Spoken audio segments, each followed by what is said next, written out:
Okay, this is our experiment number 8, three-dimensional equilibrium of a body. Okay, as you can see that you can assume this one as a body.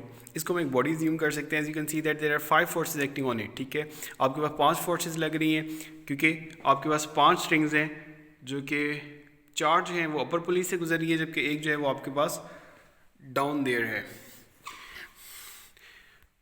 Bottom पे जो आपके पास जो force है वो आपके पास ये एक जो है वो 0.2 न्यूटन है, तो that's 8 1 2 3 4 5 6 7 8. So 0.2 multiply by 8 that's 1.6 Newton plus 50 grams of the hangers. वो आपने लाजमी इंक्लूड करने हैं क्योंकि काउंट होगा, क्योंकि बेसिकली वेट भी क्या कर रहा है, एज ए फोर्स एक्ट कर रहा है. सो 1.6 न्यूटन डाउन देयर. और यहाँ पे हर हैंगर का वेट जो है वो आपके पास 50 ग्राम्स है और 0.2 न्यूटन जो आपके पास चारों स्ट्रिंग्स में आपके पास वेट ऐड है. ओके, अंडर दिस कंडीशन जब उसके ऊपर बॉडी के ऊपर 5 फोर्सेस लग रही हैं, these are 5 basically concurrent forces because तो बॉडी क्या है आपके पास इक्विलिब्रियम में है, तो इसको हमने स्टडी करना है. इस एक्सपेरिमेंट नंबर 8 का ऑब्जेक्टिव ये है to study the equilibrium of body in 3 dimensional equilibrium. तो हमने क्या करना है, for the body to be in equilibrium what should be the case, basically the sum of x components must be 0 or the sum of y components must be 0. So in 3D we can observe the same principles of the equilibrium as well using this apparatus we have here. Okay, for the experiment let's look at the components of the apparatus. As you can see that there are 2 mirrors, the front mirror and this one. There are 2 mirrors actually. एक ये आपके पास mirror है और एक ये mirror है आपके पास. 2 mirrors हैं इस apparatus में और 2 साइड्स जो हैं वो ट्रांसपेरेंट है जिनके ऊपर बेसिकली ग्रिड बनी हुई है. Okay, I can call this the front side. तो यहाँ पे आपको नज़र आ रहा है बेसिकली ग्रिड है. This one is X axis. So इस साइड में जो आपके पास रीडिंग है वो एक्स एक्सिस की है और this one is z axis. So this one is x, so that should be y, this side should be y, and this one is z.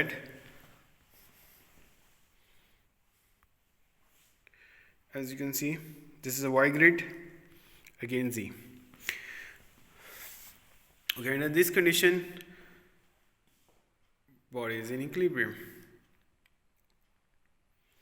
Okay, so I have to calculate the components of all 5 forces and then basically I have to sum them up. उसके लिए पहले हम देख लेते हैं कि basically हमने करना क्या है. Okay, we all know this formula.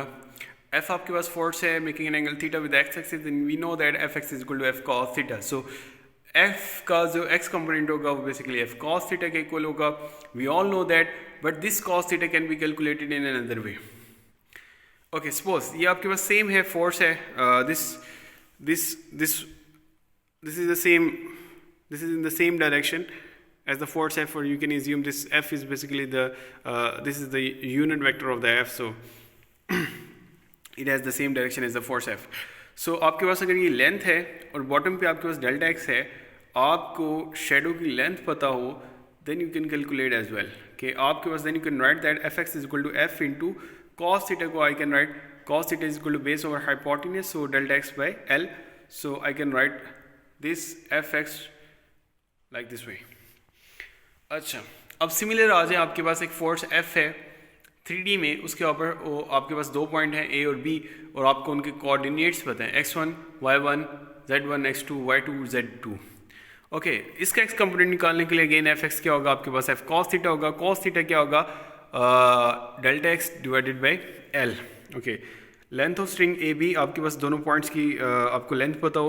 Okay, if I have the point I can calculate basically the length using the distance formula. So I know the L, so what I need the delta X. अगर मेरे पास क्या हो delta x आ जाए तो I can calculate the X component. Similarly Y component calculate करने के लिए मुझे डेल्टा वाई चाहिए होगा, y2 माइनस y1 या y1 माइनस y2. तो I will keep the delta X कि जो फोर्स के करीब है, the upper point I take the 1 point and the lower point would be the 2.2. So the delta x I'll count the upper point minus the lower point, the one that is closer to the head of the vector. That can, so f by I can manipulate that f by L into delta x. As we know that all the four forces in our four hangers, these forces are the same. So F divided by L, I can write this one as F by L is a tension coefficient, that is T multiplied by delta x. So अगर मेरे पास किसी force का tension coefficient पता हो, then I can multiplying that delta x, delta y, delta z, I can calculate the components. So for Fy that would be T into delta y, T into delta z for the z component. So I can calculate all three components. Okay, so now I'll show how can I calculate the components, the three components of this force F, like this one. अच्छा, इस चीज़ को make sure कर लेना experiment start करने से पहले कि ये जो पुलिस है ये बिल्कुल अलाइन हो, लाइक ऐसा ना हो कि आपके मूवमेंट करवाने पे वो पुलिस ही उधर जाए. As you can see here कि जब मैं उसको मूव करवाता हूँ वापस उसी जगह पे आ जाता है. और जितने भी बीड्स हैं वो सारे के सारे आपके पास ग्रिड के अंदर क्या होते हो, कवर होते हो. ओके, तो इसके लिए मैंने बेसिकली क्या करना है, okay, for this force the 2 points, जिस पे 2 पॉइंट्स है वो बेसिकली ये 2 रेड बीड्स हैं. अगर मुझे इन 2 रेड बीड्स के कोऑर्डिनेट्स पता चल जाए तो मैं क्या कर सकता हूँ, कंपोनेंट्स नोट कर सकता हूँ. इन दोनों बीड्स की लेंथ जो है मुझे पता है, distance L between this 2 red beads is 10 centimetre. So I no this well. So what I need, I just need the coordinates of that. तो मैं एक पॉइंट के कोऑर्डिनेट आपको लेके दिखाता हूँ, the lower point. How can I calculate that? तो उसके लिए आपने क्या करना है कि हर बीड का जो है, एक ये बीड है आपके पास, उसका जो शेडो है वो आपको मिरर में नज़र आ रहा है. तो आपने बीड को इस तरह देखना है कि अलाइन हो जाए वो अपने शेडो के साथ, यानी आपकी आँख, बीड और उसके शेडो तीनों क्या हो जाए, अलाइन हो जाए. तो उस पर आपने एक पॉइंट मार्क कर देना है. Okay, as I have done here. अच्छा, इस पॉइंट पे देखें कि जब उसका शेडो है आपके पास बैक साइड पे, अगर आपको नज़र आ रहा हो तो अगर मैं इसके साथ अलाइन करता हूँ तो तीनों क्या हो जाते हैं, अलाइन हो जाते हैं. ओके, यहाँ से मेरे पास कौन से कंपोनेंट आ गए, एक्स और जी कंपोनेंट आ गया. I can read the X component from down here, that's approximately 24 centimetre. इसका एक्स कंपोनेंट 24 सेंटीमीटर और Z component I can read from here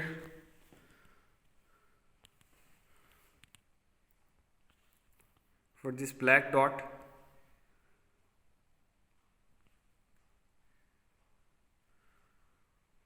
that's also 24 centimetre. So इसका एक्स कंपोनेंट भी आपके पास आ गया 24 और जी कंपोनेंट भी आपके पास क्या आ गया 24 सेंटीमीटर.